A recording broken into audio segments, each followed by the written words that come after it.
बिस्मिल्लाहिर्रहमानिर्रहीम। मैं आपको बताने लगी about the course of vagus nerve in the नेक।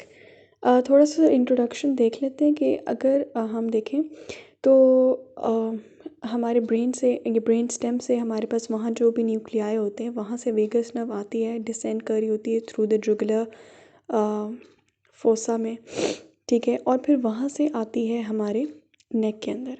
अब हमने बेसिकली इसका नेक में कोर्स देखना है, ठीक है। अच्छा, ये जो जब वो क्रेनियल कैविटी में ही होती है, स्कल में ही होती है, तो वहाँ पर वो मेनिंजियल ब्रांच और एक ऑरिकुलर ब्रांच देती है, ठीक है।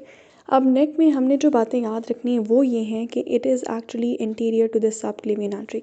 अच्छा, द मोस्ट इंपॉर्टेंट थिंग, जो राइट वेगस नर्व है और जो लेफ्ट वेगस नर्व है उनका कोर्स में थोड़ा सा डिफरेंस है, और बस हमें यही याद रखना है, ठीक है, इस वक्त कि जो राइट वेगस है ना, it is interior to the subclavian artery, it is on the right side of the trachea and it is behind the right main bronchus, ठीक है।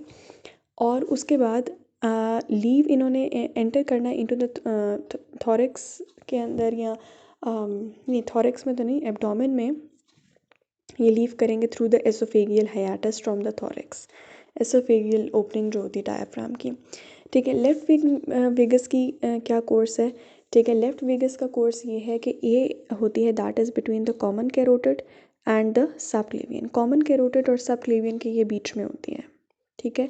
ये इस तरह से है, ठीक है।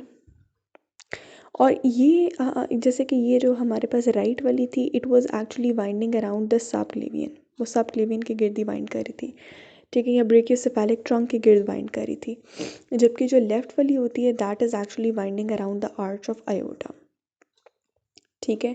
और यहीं पर वो एक ब्रांच देती है जिसको हम कहते हैं लेफ्ट रिकरेंट लेरिंगियल नर्व, ठीक है। ये भी पोस्टीरियर होती है हमारे लेफ़्ट लंग के, और इसने भी हमारे यहाँ पे बहुत सारे प्लेक्सेस देने के बाद, oesophageal plexuses, pulmonary plexuses and the cardiac plexuses बनाने के बाद, it will leave the thorax through the oesophageal hiatus of the diaphragm. अब इसकी हम लोग ना कुछ ब्रांचेस की बात कर लेते हैं, ठीक है। मैंने एक तो आपको बता दिया कि it has meningeal branches and auricular branches, वो तो ऊपर स्कल में वो दे देती है। इसके अलावा इसने एक फेरिंगियल नर्व देनी होती है, ठीक है, जो कि हमारे पैलेट के, ठीक है, मसल्स को इसने सप्लाई करना है, except the stylopharyngeus and the tensor veli palatini. इन दो मसल्स के अलावा जो है ये बाकी सारे जो सॉफ्ट पैलेट वगैरह के मसल्स हैं उनको ये सप्लाई करती है, ठीक है। इसी वजह से अगर वेगस नर्व का लीजन होगी तो that will lead to problem in the swallowing, ठीक है ना, क्योंकि फेरिंगियल मसल्स को इनर्वेशन नहीं मिल रही होगी। इसके अलावा it will give an oesophageal plexus, वो तो मैं मेंशन कर चुकी हूँ। इसके अलावा it will give a superior laryngeal nerve that will divide into an internal and into an external laryngeal nerve. An external laryngeal nerve will supply the cricothyroid, और जो internal laryngeal nerve है that is sensory up till the vocal cords, ठीक है। और इसके अलावा ये एक anterior और posterior vagal trunk देती है, ठीक है। मैं आपको रिकरेंट लेरिंगियल नर्व का तो बता चुकी हूँ। This recurrent laryngeal nerve is also called is the inferior laryngeal nerve and that is also that is both sensory and motor.